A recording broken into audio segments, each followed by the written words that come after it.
Under Trump, this kind of government will perish from the earth. In July 2023, Robert De Niro's world shattered. First, his teenage grandson died from a lethal drug cocktail. Then, his partner's face became paralyzed after childbirth. Just months later, an ugly court battle exposed dark secrets about his behavior behind closed doors.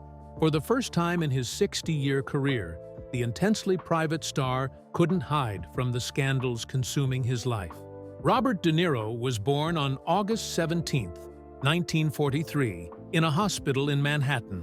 His father, who had Irish and Italian roots, was an abstract artist whose work would later be displayed in big museums.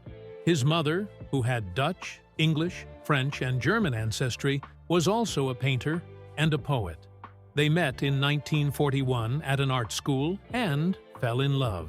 Even on their honeymoon, they couldn't stop painting. But things changed when he was just 2 years old. His parents separated. The reason was not something people talked about openly back then. His father had realized he was gay. It was a shock to the people around them, and it left a mark on De Niro's early life. Even though his parents no longer lived together, his father stayed close and remained a part of his life. As a little boy, he was pale and skinny, which led to kids calling him Bobby Milk. His life was already complicated, but his grandparents made it even more so. Without his parents knowing, they secretly had him baptized in a Catholic church on September 14, 1945. His parents didn't follow religion, but his grandparents did, and they wanted him to be part of it. This created a quiet tension. His parents' world was about art and self-expression, but his grandparents wanted tradition and faith. He grew up in the streets of Greenwich Village and Little Italy, raised mostly by his mother. His father was still around, but his mother was the one working to support them. She took jobs as a printer and typesetter, working long hours. De Niro spent a lot of time on his own.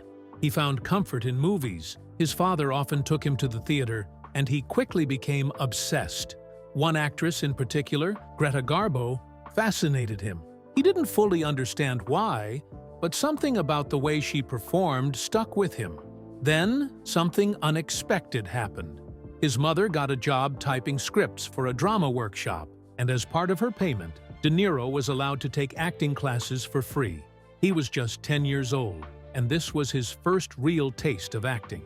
Soon after, he got on stage for the first time, playing the Cowardly Lion in The Wizard of Oz in a school play on April 15, 1954. As he got older, school became less important to him. By 16, he made a big decision. He dropped out to become an actor.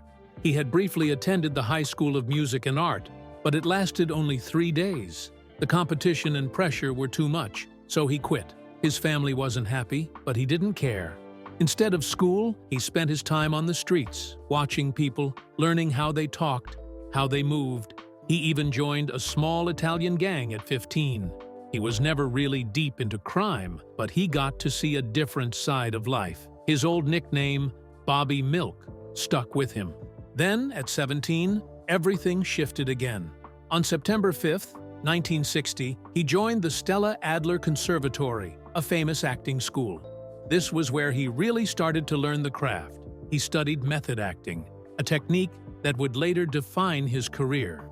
He still tried taking night classes to finish high school, but it didn't last. School was no longer important. Acting was everything. And from that moment on, there was no going back. Robert De Niro's first movie was The Wedding Party, directed by Brian De Palma. He was only 20 when he filmed it in 1963, but because of legal problems, the movie didn't come out until 1969. That long delay made his debut seem more mysterious than it really was. The movie itself was small, shot in black and white, and not very popular, but it was important because it was the first step in De Niro's career. In 1973, everything changed for De Niro with Bang the Drum Slowly. It was a movie about baseball, but really, it was a story about friendship and loss. De Niro played Bruce Pearson, a catcher who wasn't very smart and was dying of Hodgkin's disease. He took the role seriously. To make it real, he He spent months learning how to play baseball and even trained with the St. Louis Cardinals. He wanted every movement to feel natural. Critics noticed. They said his acting felt real, not like a performance, and they praised him for bringing so much emotion to the role. But getting the part wasn't easy. He had to audition 7 times before he was finally chosen. When the movie came out on July 26, 1973, it was a success. It made $5 million, which was a lot for a small film. More importantly, it made people pay attention to De Niro. This was the first time Hollywood really saw what he could do. That same year, De Niro met a director who would change his life, Martin Scorsese. Their first movie together was Mean Streets, and it came out just a few months after Bang the Drum Slowly.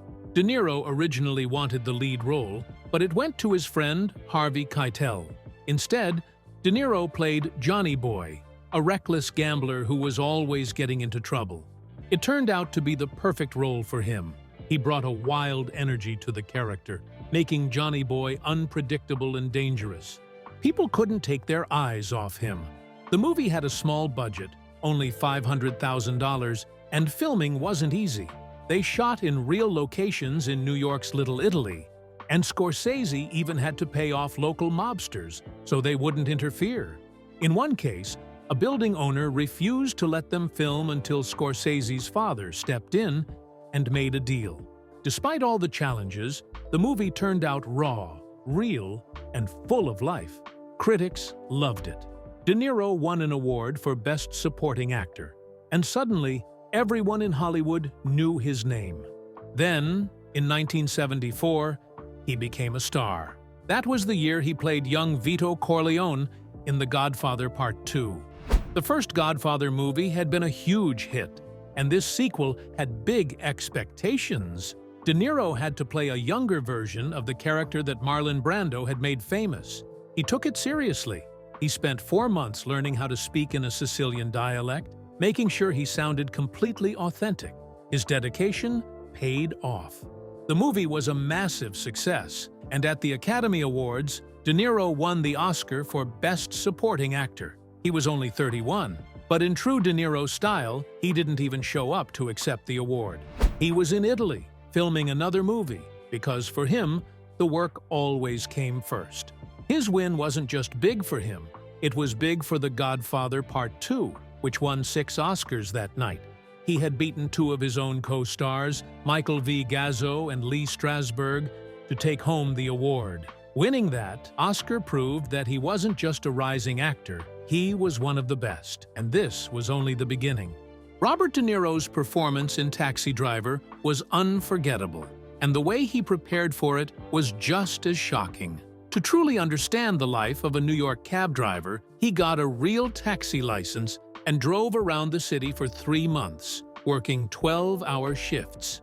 Even though he had just won an Oscar for The Godfather Part 2, almost no one recognized him. That was exactly what he wanted.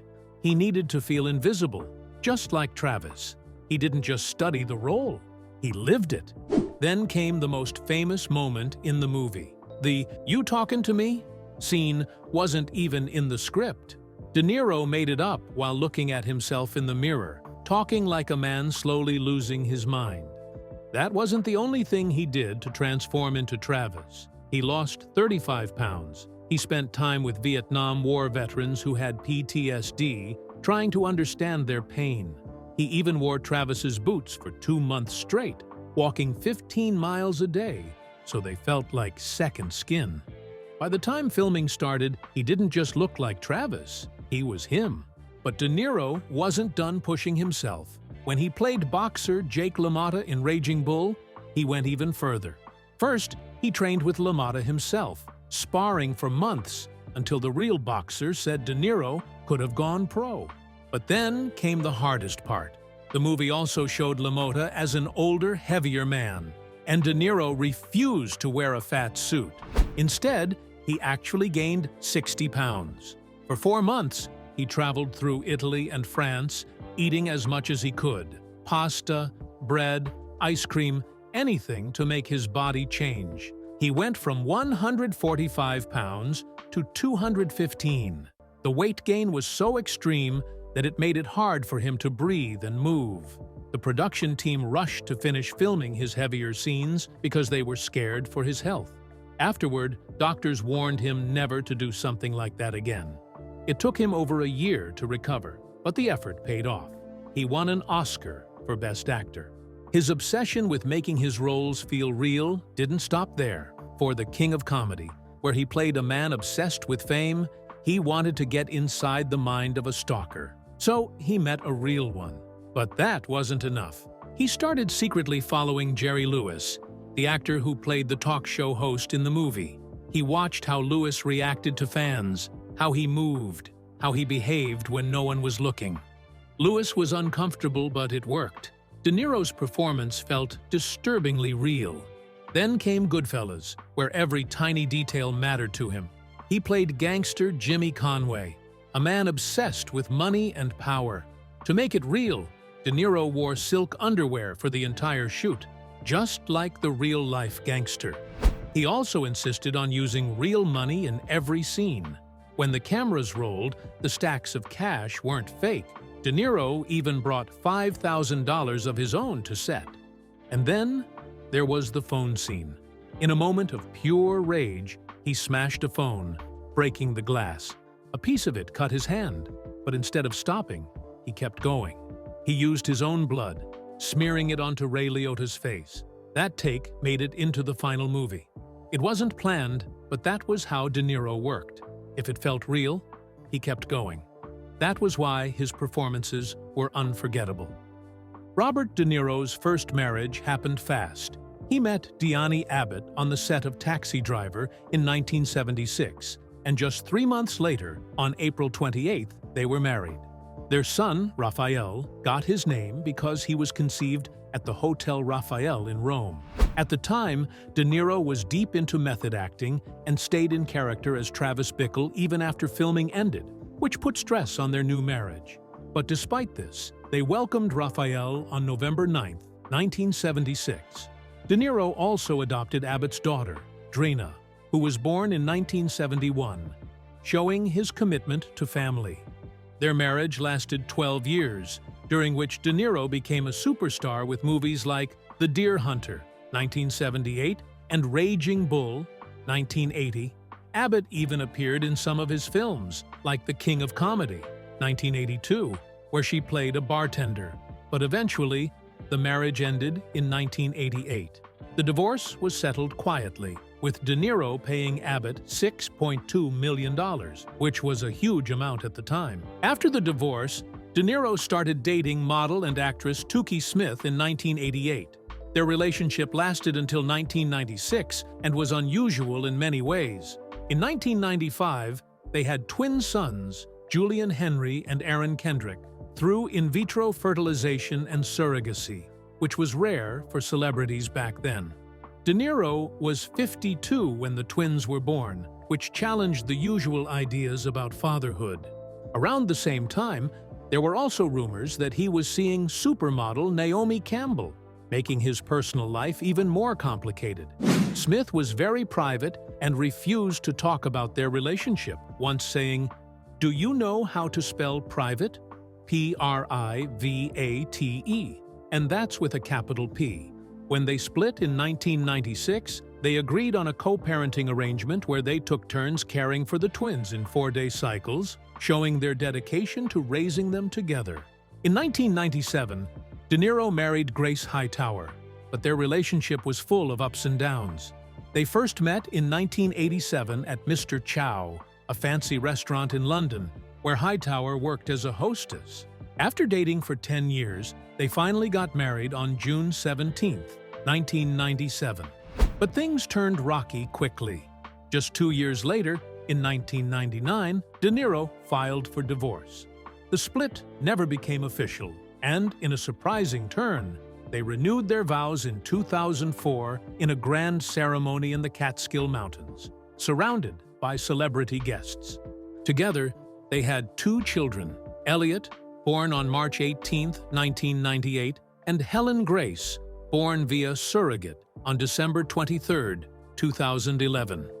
Their marriage lasted 21 years, but it was far from perfect. There were reports that Hightower controlled De Niro's finances and film projects, which caused tension. Their final split came in 2018, and the divorce battle got ugly. De Niro's lawyer even claimed the actor was being forced to work just to pay for Hightower's expensive lifestyle. It was revealed in court that she spent $215,000 a month on credit cards and another $160,000 in cash, which shocked many people. De Niro becoming a father again at 68 was unexpected. On December 23, 2011, he and Hightower welcomed their daughter, Helen Grace, through surrogacy. This made him one of the oldest celebrity fathers in Hollywood. Some admired him for embracing fatherhood at that age, while others criticized it. Coincidentally, his close friend Al Pacino also became a father around the same time, welcoming twins at 70. De Niro took fatherhood seriously. He even took a 6-month break from acting to spend time with his daughter, which cost him major film roles, including one in The Judge, 2014. His experience as an older father also changed the roles he picked. He started taking on more family-friendly movies, like The Family, 2013, and The Intern, 2015. When asked about being a father later in life, De Niro simply said, "I love my children, just being with them." When you have the good moments, you forget about the ones that weren't good. Robert De Niro's career took a surprising turn in 2012 when he starred in Silver Linings Playbook. He was 69 years old, and it had been 21 years since his last Oscar nomination. But this role changed that. He played Pat Solitano Sr., a father obsessed with the Philadelphia Eagles, struggling with obsessive-compulsive tendencies. The movie was a massive success, making over $236 million worldwide, even though it had a small budget of just $21 million. But what really stood out was De Niro's performance. In one scene, he unexpectedly teared up while giving an emotional speech to Bradley Cooper's character. That moment wasn't in the script. It was real, and it made his performance even more powerful. He didn't win the Oscar, but the nomination was still historic. The movie became the first in 31 years to be nominated in all 4 acting categories. More importantly, it reminded everyone that De Niro was still one of the best actors in the world. A new generation of film fans saw him in a fresh light. Then, in 2019, he reunited with Martin Scorsese for The Irishman. He was 76, and people were calling this his best performance in 20 years. The movie had a massive budget of $200 million and used advanced de-aging technology so he could play his character, Frank Sheeran, at different ages. The role wasn't about big, dramatic scenes. It was about small details. The way he looked, the way he moved, the way his face barely changed, but still showed so much emotion. Over the film's 3.5-hour runtime, he took the audience through Sheeran's entire life, from a young truck driver to a lonely, regretful hitman. Some people didn't like the de-aging effects, especially in a scene where he beats up a grocer, but that didn't matter. His performance was incredible. The film got 10 Academy Award nominations, including Best Picture. And because it was released on Netflix, it reached over 26 million households in its first week. This movie proved that De Niro wasn't just a legend from the past. He was still at the top of his game, willing to take risks, try new technology, and push himself in new ways. In 2023, he worked with Scorsese again on Killers of the Flower Moon. This was a huge moment, not just because of the movie, but because it was the first time De Niro and Leonardo DiCaprio were acting together in a Scorsese film. At 79 years old, De Niro played William Hale, a powerful rancher involved in the Osage Nation murders of the 1920s. The film was one of Scorsese's biggest projects, with a budget of over $200 million. De Niro went all in for the role. He gained weight, spent hours in makeup, and aged across different time periods. When the movie premiered at the Cannes Film Festival, the audience gave it a 9-minute standing ovation. Critics called De Niro's performance chilling saying it was one of the most menacing roles he had played in years. The film wasn't just a story, it was about a dark, hidden part of American history. And De Niro made sure his performance made it even more powerful. After 7 decades in Hollywood, De Niro is still one of the greatest actors of all time. He started acting in the 1960s and never slowed down.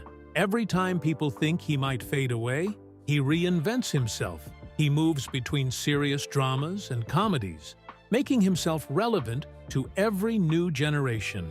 In Joker, 2019, he played a talk show host in a movie that made over $1 billion worldwide. And he isn't just an actor. He co-founded the Tribeca Film Festival in 2002, turning it into one of the biggest film festivals in the world. His production company, Tribeca Productions, keeps making great films and TV shows. Younger actors look up to him, not just because of his talent, but because of his work ethic. Even in his late 70s, he works non-stop. In 2023 alone, at 79 years old, he starred in 3 major films: Killers of the Flower Moon, About My Father, and Megalopolis, directed by Francis Ford Coppola. Some actors slow down as they age, but De Niro keeps proving that talent, dedication, and passion can make someone timeless. Hollywood changes, but De Niro stays legendary. Robert De Niro's life changed forever on July 2, 2023. His 19-year-old grandson, Leandro, was found dead in his Manhattan apartment. The cause was a drug overdose. The medical report later revealed a deadly mix of fentanyl, cocaine, ketamine, and other substances. Leandro had been following in his grandfather's footsteps as an actor. He even appeared in A Star Is Born, 2018. But his life ended too soon. De Niro, known for always staying serious and private, was deeply shaken. In a rare moment of emotion, he told People magazine, "It's just a shock. I never thought it would happen." Things got even worse when, just 2 weeks later, police arrested a 20-year-old woman named Sophia Haley Marks. She was accused of selling Leandro fake prescription pills laced with fentanyl. The pills were supposed to be oxycodone and Xanax, but they were deadly counterfeits. The case brought attention to the opioid crisis in America.